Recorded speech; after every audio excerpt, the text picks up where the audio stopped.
जिंदगी तेरी मेरी कहानी है में मैं अरविंद पांडे आप सभी का स्वागत करता हूँ। जिंदगी तेरी मेरी कहानी यानी आपकी और हमारी कहानियों की एक अनूठी श्रृंखला। जी हाँ दोस्तों, दीक्षा स्टूडियो की इस खास पेशकश में हम हर बार लेकर आते हैं आपके लिए कुछ नई कहानियाँ, कुछ नए किस्से, कुछ नई कथाएँ। वो कहानियाँ जो आपने सुनी हैं, वो कहानियाँ जो आपने नहीं सुनी हैं, वो कहानियाँ जो आपने बचपन में पढ़ी हैं, वो कहानियाँ जो आपके लिए बिल्कुल नई हैं। आज के एपिसोड में यानी जिंदगी तेरी मेरी कहानी है कि 11वें एपिसोड में हम जिस कहानी को लेकर आपके बीच आ रहे हैं उस कहानी का नाम है अनमोल भेंट, जिसे लिखा है बंगला साहित्य के सबसे बड़े राइटर रविंद्रनाथ टैगोर जी ने। शुरू करते हैं।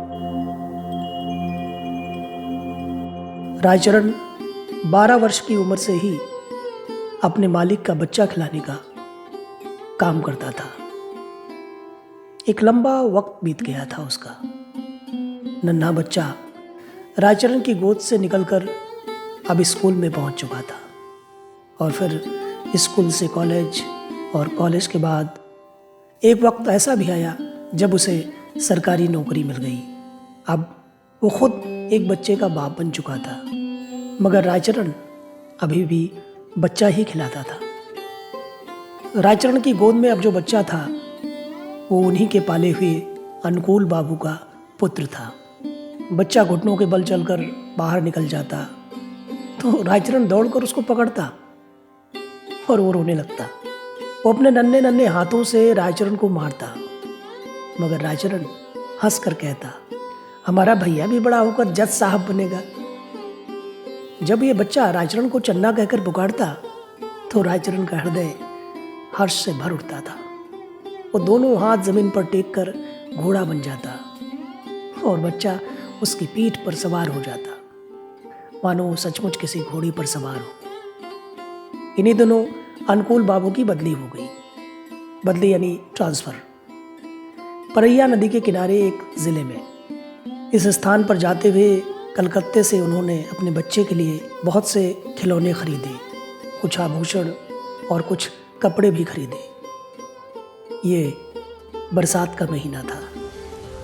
कई दिनों से मूसलाधार बारिश हो रही थी। संध्या का समय था। बच्चे ने बाहर जाने के लिए आग्रह किया। रायचरण उसे गाड़ी में बिठाकर बाहर ले गया। खेतों में खूब पानी भरा हुआ था। इस बच्चे को दूर फूलों का एक गुच्छा दिखाई दिया। बच्चे ने उस फूल के गुच्छे को लेने की जिद की। रायचरण ने पहले तो उसे बहलाना चाहा, मगर वो माना नहीं। अतः बेहोश होकर रायचरण बच्चे का मन रखने के लिए घुटनों घुटनों पानी में फूल तोड़ने लगा। फूलों के इन गुच्छों को तोड़ने में कई जगहों पर रायचरण के पांव कीचड़ में बुरी तरह धंस भी गए। इधर बच्चा थोड़ी देर तक तो गाड़ी में मौन बैठा रहा, फिर उसका ध्यान लहराती हुई नदी की ओर गया। वो चुपके से गाड़ी से उतरा। पास ही एक लकड़ी पड़ी हुई थी। उसने वो लकड़ी उठा ली और नदी के तट पर पहुंचकर उसकी लहरों से खेलने लगा। नदी के शोर में ऐसा मालूम होता था कि नदी की चंचल जलपरियां इस सुंदर से बच्चे को अपने साथ खेलने के लिए बुला रही हैं। रायचरण फूल लेकर वापस आया तो देखा कि गाड़ी खाली है। वो परेशान हो गया। उसने इधर उधर देखा तो बच्चे का कहीं पता नहीं था। उसके पैरों के नीचे से मानो जमीन निकल गई। वो पागलों की तरह चारों ओर देखने लगा। वो बार बार बच्चे का नाम लेकर पुकारने लगा, मगर उत्तर में चन्ना की मधुर ध्वनि नहीं आई। रायचरण को काटो तो खून न था। जहाँ तक उसकी दृष्टि जाती उसने बच्चे को देखने और खोजने की कोशिश की, मगर इस बच्चे का कहीं पता न था। चारों ओर अंधेरा छा गया। बच्चे की माता को चिंता होने लगी। उसने चारों ओर आदमी दौड़ाए। कुछ व्यक्ति लालटेन लिए हुए नदी के किनारे खोजने जा पहुंचे। रायचरण उन्हें देखकर उनके पैरों पर गिर पड़ा। उन आदमियों ने रायचरण से कई सारे प्रश्न किए, किंतु वह प्रत्येक प्रश्न के उत्तर में यही कहता कि मुझे कुछ मालूम नहीं, मुझे कुछ मालूम नहीं। मैं तो चन्ना को गाड़ी में छोड़कर ही गया था, मगर वापस आया तो चन्ना गाड़ी में नहीं था। हालांकि सबकी यही सम्मति थी कि इस छोटे से बच्चे को परैया नदी ने अपने आंचल में छिपा लिया है, किंतु फिर भी मन में बहुत सारी शंकाएं उत्पन्न हो रही थी। एक ये भी शंका थी कि उसी संध्या को निर्वासितों का एक समूह नगर से गया था और माँ को संदेह था कि रायचरण ने कहीं बच्चे को निर्वासितों के हाथों बेच तो नहीं दिया। वो रायचरण को अलग ले गई और उससे तरह तरह की विनती करते हुए पूछने लगी, रायचरण, तुम मुझसे जितना रुपया पैसा चाहो ले लो, मगर भगवान के लिए मेरी दशा पर तरस खाओ। मेरे बच्चे को मुझे वापस कर दो, मेरे बच्चे को मुझे वापस कर दो। बेचारा रायचरण उनकी बात का कोई उत्तर न दे सका। वो माथे पर हाथ मारकर मौन हो गया। इस पर स्वामिनी को बहुत क्रोध आया और मारे आवेश के उन्होंने उसे घर से बाहर निकाल दिया। अनुकूल बाबू ने अपनी पत्नी को बहुत समझाया, किंतु माँ के हृदय की शंकाएं दूर न हुई। वो बार बार यही कहती रही कि मेरा बच्चा सोने के आभूषण पहने हुए था, अवश्य ही इसने। रायचरण अपने गांव वापस चला आया। उसे कोई संतान न थी और न ही संतान होने की कोई संभावना थी, किंतु साल की समाप्ति पर उसके घर पुत्र ने जन्म लिया, परंतु उसकी पत्नी पुत्र को जन्मते ही मर गई। घर में उसकी एक विधवा बहन थी। उसने बच्चे के लालन पोषण का भार अपने ऊपर ले लिया। जब बच्चा घुटनों के बल चलने लगा तो वो घर वालों की नजर बचाकर अक्सर बाहर निकल जाता। रायचरण जब उसे दौड़कर पकड़ता तो चंचलता के साथ उसको मारता। उस समय रायचरण के नेत्रों के सामने अपने उस नन्हे मालिक की सूरत आ जाती थी, जो परैया नदी की लहरों में लुप्त हो गया था। बच्चे की जबान खुली तो वो बाप को बाबा और बुआ को मामा इस ढंग से कहता था जिस ढंग से रायचरण का नन्हा मालिक बोलता था। रायचरण उसकी आवाज से चौंक उठता। उसे पूर्ण विश्वास था कि हो न हो ये उसके छोटे मालिक ने ही उसके घर में जन्म लिया है। इस विचार को निर्धारित करने के लिए उसके पास 3 प्रमाण थे। एक तो ये कि वो नन्हे मालिक के मृत्यु के थोड़े समय पश्चात ही उत्पन्न हुआ था, और दूसरा ये कि उसकी पत्नी वृद्ध हो गई थी और संतान उत्पत्ति की उसे कोई आशा न थी। तीसरा कारण ये कि बच्चे के बोलने का ढंग और उसकी संपूर्ण भावभंगिमाएं उसके नन्हे मालिक से बहुत मिलती जुलती थी। रायचरण हर वक्त इस बच्चे की देखभाल में संलग्न रहता। उसके मन में एक अजीब सा भय पल रहा था कि उसका नन्हा मालिक फिर से कहीं गायब ना हो जाए। वो बच्चे के लिए एक गाड़ी लाया था और अपनी पत्नी के आभूषण बेचकर बच्चे के लिए आभूषण भी बनवा दिए थे उसने। रायचरण इस बच्चे को अपनी जान से ज्यादा प्यार करता था। धीरे धीरे समय बीतता गया और समय के साथ बच्चा सयाना होता गया, परंतु रायचरण के लाड प्यार ने उसे बिगाड़ दिया था।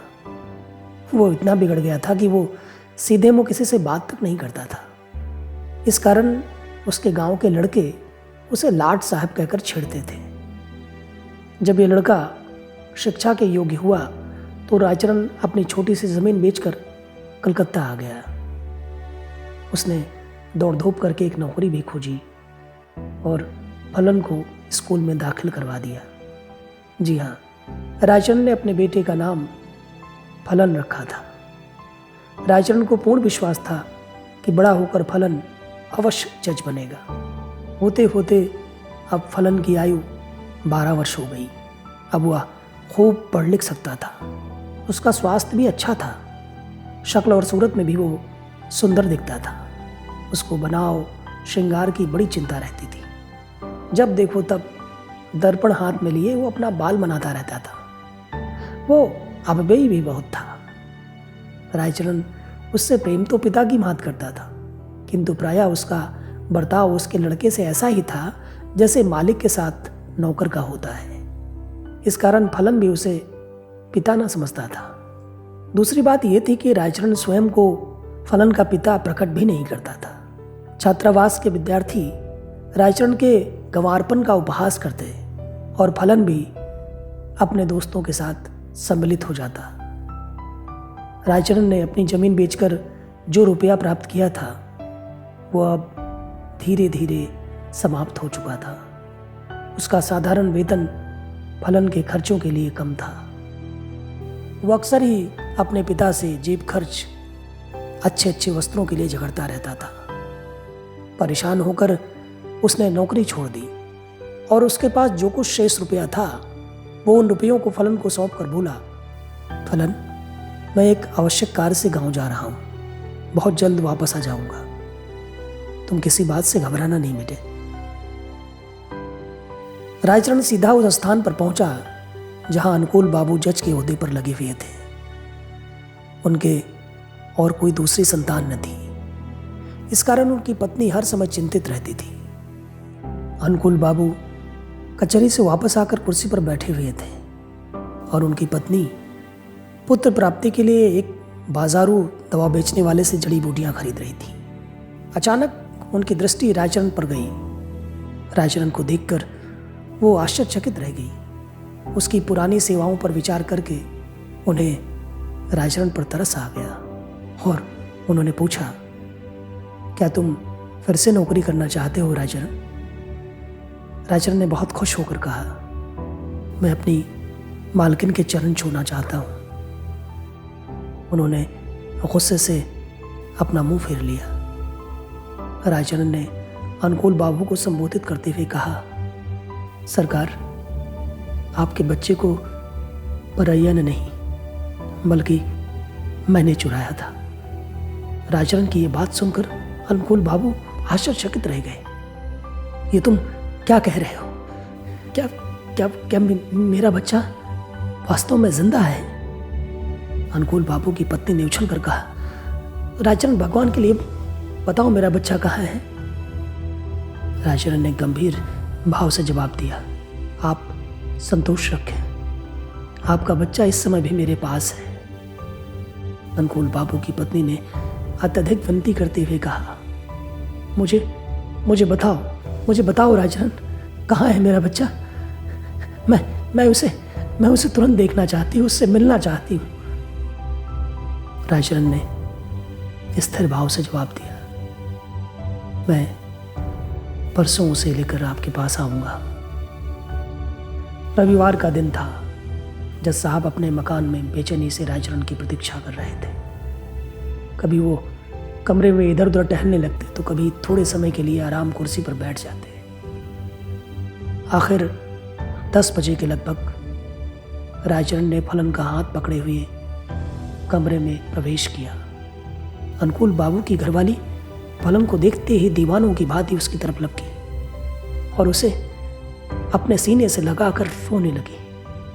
उनकी आंखों से आंसुओं का सैलाब उमड़ पड़ा था।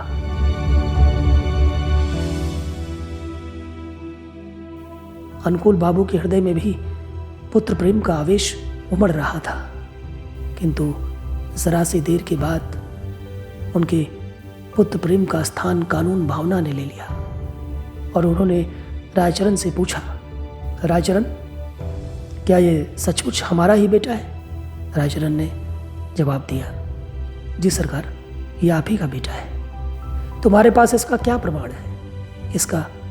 इसका उत्तर मैं क्या दूं सरकार? इसका भला मेरे पास क्या प्रमाण होगा? इस बात का ज्ञान तो सिर्फ परमात्मा के सिवाय और किसी को नहीं हो सकता।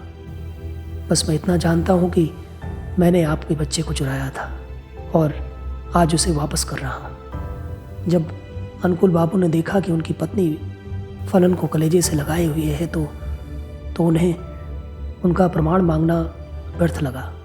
उन्हें ध्यान आया कि इस गंवार को ऐसा सुंदर बच्चा कहाँ मिल सकता था। इसकी शक्ल सूरत भी रायचरण से बिल्कुल अलग है। फिर वो इस बच्चे के लिए उससे झूठ क्यों बोलेगा भला? उन्हें अपने इस वृद्ध नौकर की पुरानी बात याद आ गई। उन्होंने बड़े ही सख्त लहजे में रायचरण से कहा, रायचरण, ये बात ठीक है कि तुमने हमारे बेटे को वापस कर दिया, परंतु अब तुम यहां नहीं रह सकते। हालांकि तुम्हारे इस गुनाह के लिए तुम्हें सजा मिलनी चाहिए, मगर तुमने हमारी बहुत सेवा की है। उस सेवा को ध्यान में रखते हुए हम तुम्हारी इस गलती को माफ करते हैं। तुम यहां से जा सकते हो। रायचरण ने ठंडी सांस भरकर कहा, सरकार, अब मैं कहाँ जाऊं? बूढ़ा हो गया हूं, अब मुझे कोई नौकर भी न रखेगा। भगवान के लिए अपने इस घर के किसी कोने में मुझे भी पड़ा रहने दीजिए। इस पर अनुकूल बाबू की पत्नी बोली, रहने दीजिए ना, इसने जो गलती करी थी उसका इसे पछतावा है। आखिर इसने हमारे कलेजे के टुकड़े को हमें वापस लौटा दिया है। हमारा बच्चा भी इसे देखकर खुश होता रहेगा। परंतु अनुकूल बाबू की कानूनी नस भड़की हुई थी, सो उन्हें अपनी पत्नी की बात समझ न आई। इसका अपराध बिल्कुल भी क्षमा योग्य नहीं है। रायचरण ने अनुकूल बाबू के पांव पकड़ लिए और गिड़गिड़ाते हुए कहा, सरकार, मुझे ना निकालिए। इस उम्र में मैं कहाँ भटकूंगा? पाई पाई का मोहताज हो जाऊंगा। सरकार, भगवान के लिए मुझ पर दया कीजिए। मैंने आपको अपने बच्चे की तरह पाला पोसा, मुझ पर रहम कीजिए। रायचरण की इस विनती का भी अनुकूल बाबू पर कोई प्रभाव न पड़ा। मैंने कहा, तुम्हारा कृत्य क्षमा योग्य नहीं है, इसलिए तुम यहां से जा सकते हो। सरकार, मैंने आपका बच्चा नहीं चुराया था सरकार, बल्कि परमात्मा ने चुराया था। अनुकूल बाबू को रायचरण की इस गंवारपन वाली बात पर बड़ा क्रोध आया। वे लगभग चीखते हुए बोले, ये क्या मूर्खतापूर्ण बात करते हो तुमने नहीं चुराया था, परमात्मा ने चुराया है। मैंने साफ साफ तुमसे कह दिया, अब तुम पर मुझे रत्ती भर भी विश्वास नहीं है। तुमने मेरे साथ धोखा किया है रायचरण। इस बात की क्या गारंटी है कि तुम आगे ऐसा नहीं करोगे? रायचरण रोने लगा। सरकार, मेरा अपराध नहीं है, सब परिस्थितियों का खेला है सरकार।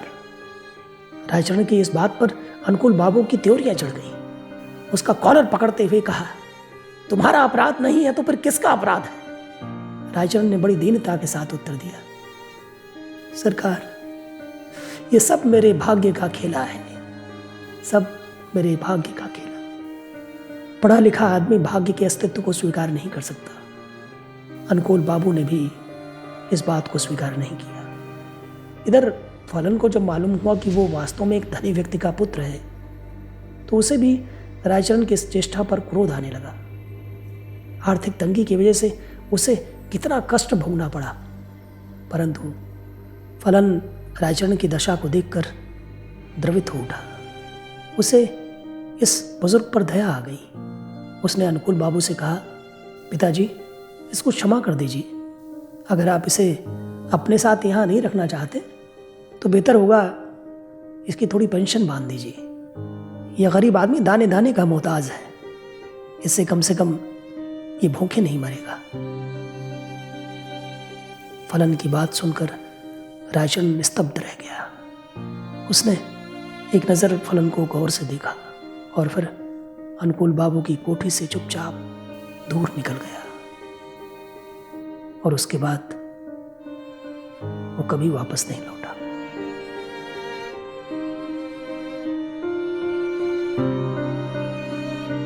महीना समाप्त होने पर अनुकूल बाबू ने रायचरण के गांव उसके पते पर कुछ रुपया भेजा, परंतु कुछ ही दिनों बाद उनका यह मनी ऑर्डर वापस आ गया, क्योंकि गांव में अब इस नाम का कोई व्यक्ति न था।